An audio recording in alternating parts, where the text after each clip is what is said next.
No one has to be a specialist anymore. You can now get into creating what you see in your mind or in your heart.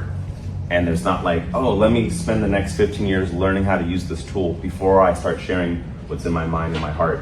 Now it's like, oh, I want to share now. If there was a lot of gatekeepers before, now it's like all the gates have just fallen down. There's no gates. One common mistake I see a lot of beginners do is they just use the templates. They think that that's all you can create is what is already out there. You know, bring in your own illustration, bring in your own photography, your own videography, bring in your own storytelling, and that kind of just gets you out of that. I kind of think of like spell casting. If you think of like Hermione from Harry Potter, I think she was actually the best wizard because she actually had read all these books on all the different spells. So she actually knew what to command her wand to do. So for folks who have a lot of background and a lot of different art and culture, they actually will have more language to draw upon when they're, waving their wand.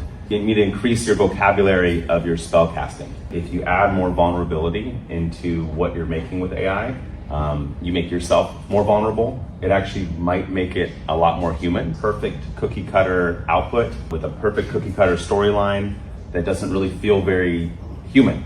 So if you can add more vulnerability, something you're uncomfortable with, something that it's outside your comfort zone, you can sprinkle that into your creation. It's hard to dismiss it as just like an AI slop. And it's like, oh, there's a real human behind this story. There's more intention behind it. Also encourage people to include more misspelling in your writing so that it feels more human. It's not enough just to get rid of M dashes. If you're trying to make like viral stuff with AI, that's a totally different thing than trying to tell like a good story. You need the attention, so you do something that's a viral trend with AI, and then weave in your vulnerable story as the next thing.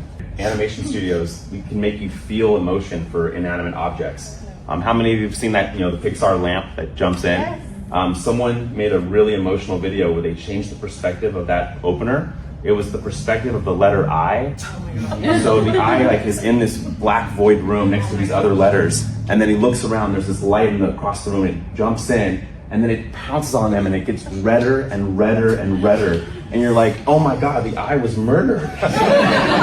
And I never seen it from the perspective of the I. I was always just like, oh, it's just the lamp that comes into the text. But if we just change the camera lens, the angle, you can have a whole emotional story. Yeah, another crazy way to use AI. It kind of depends on how involved you want to be. It can easily not be a tool if you let it. Pharrell, he starts all of his songs with the same 4/4 count. They all start with like the same instrument looped 4 times, like dun dun dun dun, and then it goes into his song.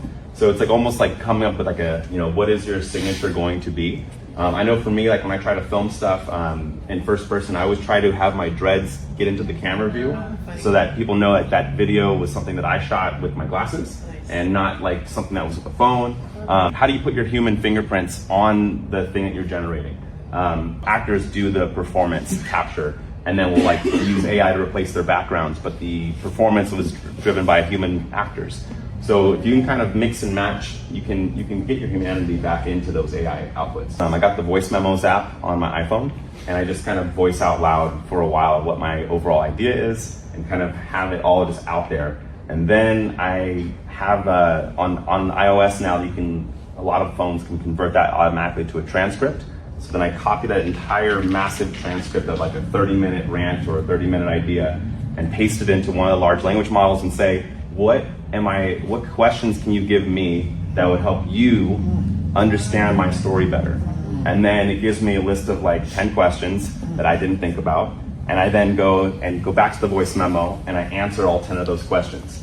And then I have this double the length long transcript that now has my rough idea plus my answers to those new questions. I give that to the model and say, okay, what is my story that I'm trying to convey? And it really gets it at that point. And it's like, oh, this is your story. Is this how you wrote your book? This is how I wrote my book. But also it's how I write every post I do on Instagram is a similar process. And then, whenever you need if I hear a random idea that the AI has, I'll say, can you quote, what are you referencing for that? Did you make that up? It's like, oh no. And then it pulls up, my own quote from my transcript. It's like, you said this. Yeah. That's where I got it from. Just to kind of eliminate the hallucinating problem. If you don't want to lose your soul with AI, you have to weave your humanity back into it. If you leave your humanity out, your soul goes goodbye.